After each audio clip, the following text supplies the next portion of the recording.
Tirupati Rio ఆసుపత్రిలో ambulance సిబ్బంది మానవత్వానికి మచ్చి తెచ్చే విధంగా దారుణంగా వ్యవహరించారు. తిరుపతి రియోలో చికిత్స తీసుకుంటూ ఒక బాలుడు ప్రాణాలు కోల్పోయాడు. రియో అంబులెన్స్ మాఫియా కారణంగా కొడుకు మృతదేహాన్ని స్వగ్రామం అన్నమయ్య జిల్లా చిట్వేలుకు తండ్రి తీసుకెళ్లాడు. ఈ సంఘటనకు సంబంధించిన వివరాలు ఇలా ఉన్నాయి. అన్నమయ్య జిల్లా చిట్వేలుకు చెందిన జేసవ కిడ్నీ చెడిపోవడంతో చిన్నపిల్లల ఆసుపత్రిలో చేర్పించారు. ఈరోజు తెల్లవారుజామున బాలుడు మృతి చెందాడు. మృతదేహాన్ని తరలించేందుకు రాజంపేట నుంచి ఉచిత అంబులెన్స్ను బంధువులు పంపించారు. కానీ అంబులెన్స్ మాఫియా వారు ఆ ఉచిత అంబులెన్స్ను లోనికి అనుమతించలేదు. తమ అంబులెన్స్ను మాత్రమే వాడాలని వారు పట్టుబట్టారు. దిక్కుతోచని స్థితిలో కొడుకు మృతదేహాన్ని ద్విచక్ర వాహనంపై సొంత ఊరికి తీసుకెళ్లారు. తిరుపతి రియో అంబులెన్స్ దందాపై స్పందించిన తిరుపతి ఎంపీ గురుమూర్తి రియో సూపరింటెండెంట్ను విచారణ జరిపి చర్యలు తీసుకోవాలని కోరారు. ఈ విషయాన్ని కలెక్టర్ దృష్టికి కూడా ఎంపీ తీసుకెళ్లారు. ఈ సంఘటనపై దర్యాప్తు జరుపుతున్నట్టు పోలీసు, ఆరోగ్య శాఖ అధికారులు చెబుతున్నారు. తిరుపతిలోని రియో ఆసుపత్రిలో అంబులెన్స్ సిబ్బంది రాక్షస చర్య రాష్ట్ర వ్యాప్తంగా ఆందోళన కలిగిస్తుండగా, మరోపక్క విశాఖపట్నం కేజీహెచ్లో అంబులెన్స్ సిబ్బంది పేషెంట్లపై దౌర్జన్యానికి దిగిన సంఘటన జరిగింది. అడిగినంత లంచం ఇవ్వకుంటే రోగులపై సిబ్బంది దాడికి దిగుతున్న సంఘటనలు నిత్యం జరుగుతున్నాయి. తాజాగా పిల్లల వార్డులో రౌడీముఖులు ఏకంగా పేషెంట్ల బంధువులపై దౌర్జన్యం చేశారు. ఎస్ రాయవరం మండలానికి చెందిన ఓ రోగి డిశ్చార్జ్ అయ్యి ఇంటికి వెళ్లిపోవడానికి ఏర్పాట్లు చేసుకుంటూ సొంత వాహనాన్ని రప్పించుకున్నారు. సమాచారం తెలుసుకున్న ఆసుపత్రి అంబులెన్స్ సిబ్బంది అక్కడికి వచ్చి బయట వాహనాల్లో వెళ్లడానికి వీల్లేదని, తాము ఏర్పాటు చేసే అంబులెన్సుల్లోనే తీసుకెళ్లాలంటూ అడ్డుకున్నారు. ఈ కార్యక్రమంలో రోగి కుటుంబకులపైన దాడికి తెగబడ్డారు. గతంలో కూడా తమ పట్ల అంబులెన్స్ సిబ్బంది ఇలాగే ప్రవర్తించారని బాధితులు తెలిపారు. అధికారులు స్పందించి బాధితులపైన కఠిన చర్యలు తీసుకొని ఇలాంటి ఘటనలు పునరావృతం కాకుండా చూడాలని బాధితులు కోరుతున్నారు. సార్, మేము ఉదయం మాకు కేషీట్ తీసుకొని వెహికల్ ఇస్తామన్నారండి. మాకు సొంత వెహికల్ ఉంది, మేము వెళ్ళిపోతామండి, రాయవరం వెళ్ళము, మేము కంజరపాలెం అమ్మగారి ఇంటికి వెళ్ళిపోతామని చెప్పామండి. చెప్తే డ్రైవర్ దగ్గరికి వెళ్ళి కేషీట్ తెచ్చుకోమన్నారండి. తెచ్చుకుంటే ఆయన ఇస్తే లోపలికి వెళ్ళి సిస్టర్లు ఏమో సంతకం పెట్టించుకొని ఫోన్ నెంబర్ రాసుకొని మా కేషీట్ మాకు ఇచ్చి మీ సొంత వెహికల్లో మీరు వెళ్ళండి అని చెప్పారు సార్. మళ్ళీ ఒక అరగంట పోయిన తర్వాత మళ్ళీ ఇంకొక ఇద్దరు డ్రైవర్లు వచ్చారు. నా దగ్గర కేషీట్ తెమ్మని తీసేసుకొని రాసిని కొట్టేసి మేమే దేబెడతాం అన్నారు. అయితే కంచరపాలెం తీసుకెళ్ళి దేబెట్టండి, అయినా మీరు అక్కడికి వెళ్ళిన తర్వాత డబ్బులు అది డిమాండ్ చేస్తే మేము ఇచ్చుకునే పరిస్థితుల్లో లేవండి, ఇక్కడ సెల్లో పర్సు పోయిందని చెప్పాను సార్. చెప్తే ఇప్పుడు ఎవరు అడిగారు అమ్మ అని అంటున్నారండి. ఇప్పుడు కాదండి, 2 years బ్యాక్ పాప పుట్టినప్పుడు అలాగే ఫ్రీ అని చెప్పి తీసుకెళ్ళి అక్కడ 400 తీసుకున్నారండి, అలాగే అవుతూ ఉంటుందని మేము భయపడుతున్నాం, అదే డబ్బులు లేవని చెప్పామండి. అంటే సరే అని చెప్పి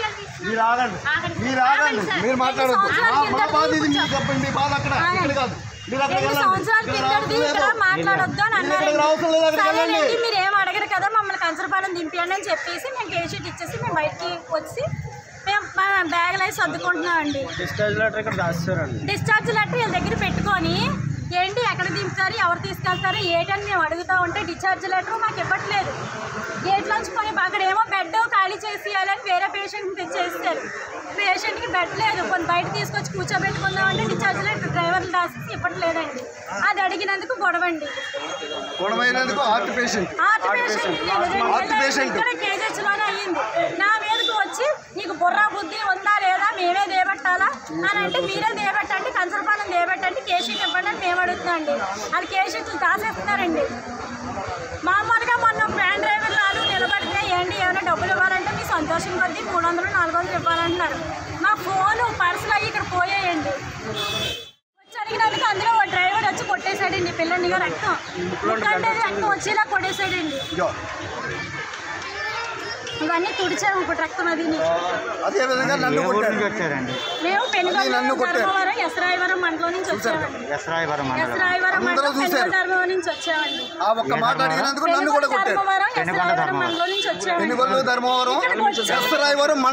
ఏంటండి ఇక్కడికి వచ్చాము, గవర్నమెంట్ హాస్పిటల్ అన్న పేరే కానీ లోపల పేషెంట్ ముట్టుకుంటే ఒక్కరు వార్డు బాయ్ దగ్గర నుంచి అందరూ కూడా డబ్బులు డబ్బులు డబ్బులు అంటే ఈవేళ మాతోనే కుళ్ళు వదులుతుందేమో నేను మాట చెప్తున్నాను. పురుడు పోస్తే బాబు పుడితే 5,000, పాప పుడితే 3,000. ఎవడమ్మ మొగుడు సొమ్మండి ఇవ్వడానికి? గవర్నమెంట్ హాస్పిటల్ ఇది. పాప ఇక్కడి నుంచి అక్కడ పేషెంట్ జరిపితే 200. కొబ్బరికాయ కొడితే సూపరింటెండెంట్ రమ్మనండి. కేంద్ర ఆరోగ్య కుటుంబ సంక్షేమ శాఖ మంత్రి డాక్టర్ మన్సుఖ్ మాండవీయ విజయనగరం జిల్లా 2 రోజుల పర్యటన విజయవంతంగా పూర్తయింది. 2వ రోజు మంగళవారం జిల్లాలో విస్తృతంగా పర్యటించారు. రాష్ట్ర ప్రభుత్వం అమలు చేస్తున్న వివిధ అభివృద్ధి సంక్షేమ కార్యక్రమాలను పరిశీలించారు. ప్రజలను కలుసుకొని వారి అభిప్రాయాలను తెలుసుకున్నారు. పర్యటన ఆద్యంతం సంక్షేమ పథకాల గురించి, ప్రభుత్వ కార్యక్రమాల గురించి కేంద్ర మంత్రికి జిల్లా కలెక్టర్ ఏ సూర్యకుమారి, జిల్లా పరిషత్ చైర్మన్ మజ్జి శ్రీనివాసరావు వివరించారు. మంత్రి వెంట MLC PVN Madhav, RDO Bhavani Shankar, licensing అధికారులు DRDA PD doctor M Ashok Kumar, Vikramaditya, ఆయా శాఖల అధికారులు, బీజేపీ జిల్లా అధ్యక్షురాలు రెడ్డి పావని, పార్టీ నాయకులు పాల్గొన్నారు.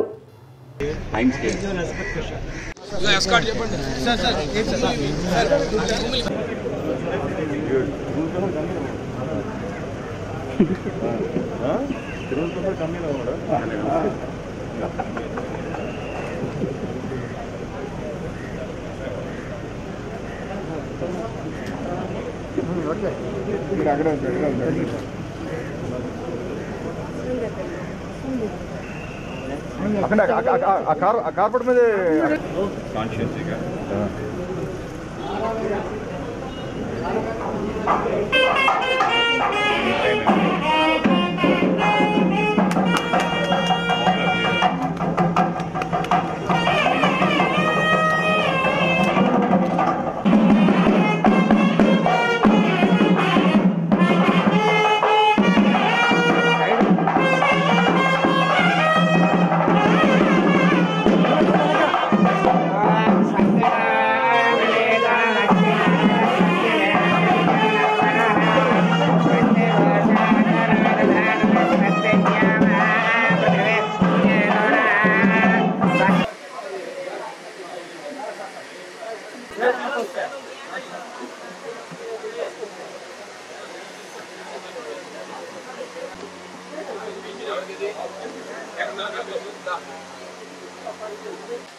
తొలుత కేంద్ర మంత్రి మన్సుఖ్ విజయనగరం పట్టణంలోని పైడితల్లి అమ్మవారి ఆలయాన్ని సందర్శించారు. ఆయనకు ఆలయ పూజారులు పూర్ణ కుంభంతో సాంప్రదాయబద్ధంగా స్వాగతం పలికారు. అమ్మవారికి ప్రత్యేక పూజలు చేయించి అమ్మవారి ప్రసాదాన్ని అందజేశారు. ఇళ్ల లబ్ధిదారులతో మన్సుఖ్ భేటీ అయ్యారు. डेवलप करने के लिए प्रयास चल रहे हैं। इस सिलसिले में मेरी विजयनगरम डिस्ट्रिक्ट की मुलाकात हुई। मुलाकात के दरमियान मैंने भारत सरकार के सहयोग से चल रहे विकास कार्यों को देखा। नीति आयोग के सुझाव के आधार पर जो डेवलपमेंट गैप रहे हैं ऐसे वर्क को भी मैंने देखा। प्रधानमंत्री आवास योजना के माध्यम से फंडिंग हुए, सहयोग हुए, हाउसिंग कॉलोनी को भी मैंने विजिट की, हेल्थ एंड वेलनेस सेंटर की विजिट की, मैंने विलेज सेक्रेटरीट और रायतु भरोसा सेंटर की विजिट की। मुझे लगता है कि जिस तरह से विजयनगरम डिस्ट्रिक्ट में डेवलपमेंट वर्क चल रहे हैं उसको देखते हुए इस district sudden he coming 1 and 2 years में this district come out of aspirational district. ప్రత్యక్ష దైవం ఆరోగ్య ప్రదాత శ్రీ సూర్యనారాయణ స్వామికి వైభవంగా కళ్యాణం నిర్వహించారు. చైత్ర బహుళ ఏకాదశి అయిన మఠత్రయను పురస్కరించుకొని స్వామికి కళ్యాణం నిర్వహించారు. శ్రీకాకుళంలోని అరసివిల్లిలో పూజలు అందుకుంటున్న సూర్యనారాయణ స్వామి కళ్యాణం మంగళవారం ఉదయం 8 గంటలకు ప్రారంభించినట్టు ప్రధాన అర్చకులు ఇప్పిలి శంకర శర్మ తెలిపారు. వేద మంత్రాలు, మంగళ వాయిద్యాల నడుమ స్వామివారి కళ్యాణం వైభవంగా జరిగింది. శ్రీ స్వామివారి కళ్యాణోత్సవంలో ముఖ్య అతిథిగా ఆంధ్రప్రదేశ్ శాసనాధిపతి తమ్మినేని సీతారాం, వాణి దంపతులు, తనయుడు తమ్మినేని చిరంజీవి నాగ్ పాల్గొన్నారు. తదుపరి వారు శాశ్వత అన్నదానం నిమిత్తం 25,000 రూపాయల విరాళంతో పాటు శ్రీ స్వామివారికి 1 సంవత్సరం పాటు శుద్ధ బహుళ ఏకాదశి కళ్యాణాలకు 12,000 రూపాయలు అందజేశారు. ఈ కార్యక్రమంలో ఆలయ పాలక మండలి సభ్యులు శ్రీమతి యామిజాల గాయత్రి గారు, శ్రీ మండవిల్లి రవి గారు, శ్రీ మండల మన్మథరావు గారు, ఆలయ అర్చకులు, వేద పండితులు తదితరులు పాల్గొన్నారని ఆలయ ఈఓవి హరి సూర్యప్రకాష్ గారు తెలిపారు.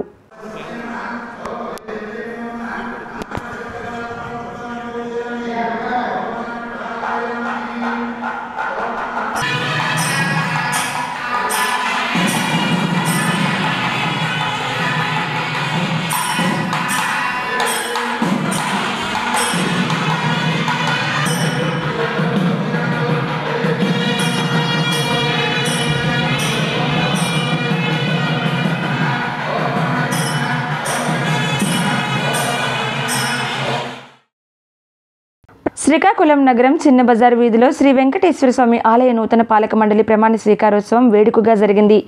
రాష్ట్ర రెవెన్యూ శాఖ మంత్రి ధర్మాన ప్రసాదరావు ముఖ్య అతిథిగా హాజరయ్యారు. హిందూ సంస్కృతి వైభవాన్ని చాటే విధంగా ఆలయాల నిర్వహణ అనేది ఉండాలని, అందుకు పాలక మండలి కృషి చేయాలని ప్రసాదరావు పిలుపునిచ్చారు. ఉన్నతాధికారులను సంప్రదించి ఆలయ అభివృద్ధికి చర్యలు తీసుకోవాలని మంత్రి సూచించారు. పాలక మండలికి చైర్మన్గా శేషగిరిరావు, సభ్యులుగా N Seshagirirao, B Suresh Kumar, Jami Bhavani, A Yamuna, T Ramanamma, G Ramanareddy, T Suryaprakash ప్రమాణ స్వీకారం చేశారు. వీరితో పాటు అర్చకులు కూడా పాలక మండలిలో సభ్యులుగా వ్యవహరించనున్నారు. విశాఖ నగరంపై టీడీపీ నేత చంద్రబాబు ఎల్లో మీడియా విషం చిమ్ముతున్నాయని రాష్ట్ర పరిశ్రమలు, పెట్టుబడుల శాఖ మంత్రి గుడివాడ అమర్నాథ్ విమర్శించారు. విశాఖపట్నంలోని పార్టీ కార్యాలయంలో ఆయన మీడియాతో మాట్లాడుతూ, ఋషికొండపై 5 స్టార్ హోటల్ నిర్మాణానికి ప్రభుత్వం ప్రయత్నిస్తుంటే ఋషికొండ పిండి అంటూ కట్టుకథలు అల్లుతున్నారని మండిపడ్డారు. విశాఖను కార్యనిర్వాహక రాజధానిగా ప్రకటించిన నాటి నుండి నగరంపై అవాస్తవాలు ప్రసారం చేస్తున్నారని, ప్రజల్లో అభద్రతా భావం పెంచేందుకు కుట్రలు చేస్తున్నారని పేర్కొన్నారు. అందరికీ నమస్కారం. రాష్ట్ర విభజన జరిగిన తర్వాత నూతనంగా ఏర్పడినటువంటి మన ఆంధ్ర రాష్ట్రంలో ఉన్నటువంటి 13 జిల్లాల గతంలో ఏవైతే ఉండేవో ఇప్పుడు నూతనంగా 26 జిల్లాలుగా ఆవిర్భవించాయో, ఉన్నటువంటి ఈ 26 జిల్లాలు ఆంధ్రప్రదేశ్లో మనం రాష్ట్ర విభజన జరిగినప్పుడు హైదరాబాద్ లాంటి నగరాన్ని కోల్పోయాం. అందరం కలిసి నిర్మించుకున్నటువంటి నగరం, రాష్ట్రంలో ఉమ్మడి రాష్ట్రంలో ఉన్నటువంటి అన్ని ప్రాంతాల ప్రజలు వెళ్ళి పెట్టుబడులు పెట్టినటువంటి నగరం, మన భాగ్యనగరంగా, మన రాజధానిగా అందరం కలిసికట్టుగా దీన్ని అభివృద్ధి చేయాలనేటువంటి ఉద్దేశంతో పెట్టుబడులు పెట్టినటువంటి ప్రాంతం.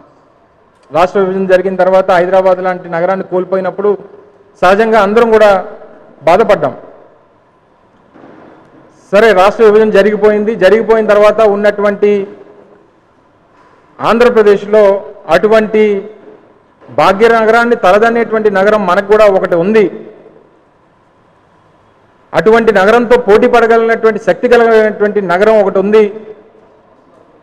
ఆసియాలోనే అత్యధికంగా అభివృద్ధి చెందుతున్నటువంటి, అత్యంత వేగంగా అభివృద్ధి చెందినటువంటి నగరాల్లో ఒకటైనటువంటి విశాఖపట్నం లాంటి నగరం ఒకటి ఉంది.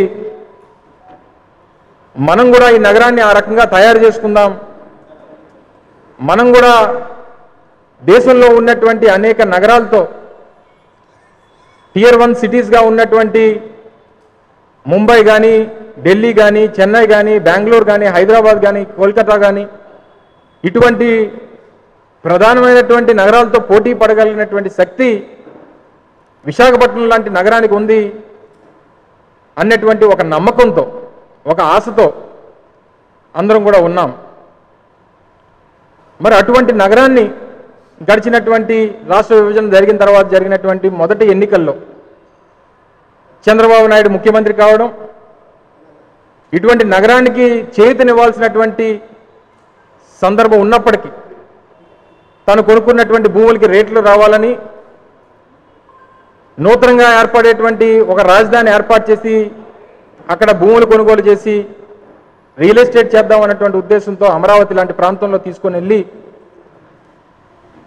అక్కడ రాజధాని పెట్టడం, విశాఖపట్నం లాంటి నగరాన్ని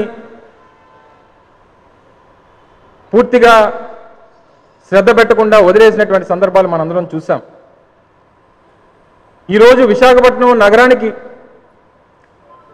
మళ్ళీ కొత్త ఆశలు తీసుకొని వచ్చి ఈ ప్రాంతాన్ని ఈ నగరాన్ని అభివృద్ధి చేయాలని, రాష్ట్రానికి కార్యనిర్వాహక రాజధానిగా దీన్ని చెయ్యాలని చెప్పి గౌరవ ముఖ్యమంత్రి జగన్మోహన్ రెడ్డి గారు నిర్ణయం తీసుకున్నటువంటి సందర్భాలు కూడా మీ అందరికీ తెలుసు.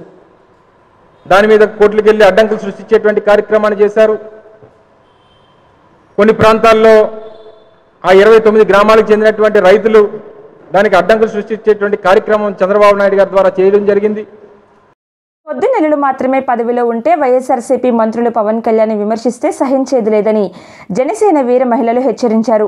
విశాఖపట్నంలో మీడియాతో మాట్లాడుతూ జగన్ ఇచ్చిన పదవులను సక్రమంగా చేసుకోవడం మానేసి పవన్ను విమర్శించడమే పనిగా పెట్టుకున్నారని అన్నారు. విశాఖ తూర్పు నియోజకవర్గం జనసేన పార్టీ అధ్యక్షురాలు ఆదిమూలం సారంగి మాట్లాడుతూ మంత్రులు దాడిశెట్టి రాజా, కొట్టి సత్యనారాయణ, అంబటి రాంబాబులతో పాటు మంత్రి గుడివాడ అమర్నాథ్ చేస్తున్న వ్యాఖ్యలను ఖండించారు. ఈ మీడియా సమావేశంలో యాడ్లపల్లి కళ, పిన్నేటి పార్వతి, రమాదేవి, ఎన్ లత తదితరులు మాట్లాడారు. నా పేరు ఆదిమూలం సారణీదేవి, తూర్పు నియోజకవర్గం విశాఖపట్నం నియోజకవర్గం నుంచి మాట్లాడుతున్నాను. ఇక్కడున్న మా తోటి వీర మహిళలందరూ కూడాను విశాఖ జిల్లాకు సంబంధించిన వాళ్ళే. ఇవాళ ఈ ప్రెస్ మీట్ ఒక ముఖ్య ఉద్దేశం ఏంటి అని అంటే, జగన్మోహన్ రెడ్డి గారు తన మంత్రివర్గాన్ని 2.5 ఏళ్ల తర్వాత మళ్ళీ కొత్త వాళ్ళ చేతుల్లో బాధ్యతలు పెట్టడం జరిగింది. వాళ్ళందరూ కూడా బాధ్యతలు తీసుకోగానే వాళ్ళు చేయాల్సిన పనులు ఏంటి అనేది మర్చిపోయి కేవలం పవన్ కళ్యాణ్ గారిని విమర్శించడం మీద పడ్డారు.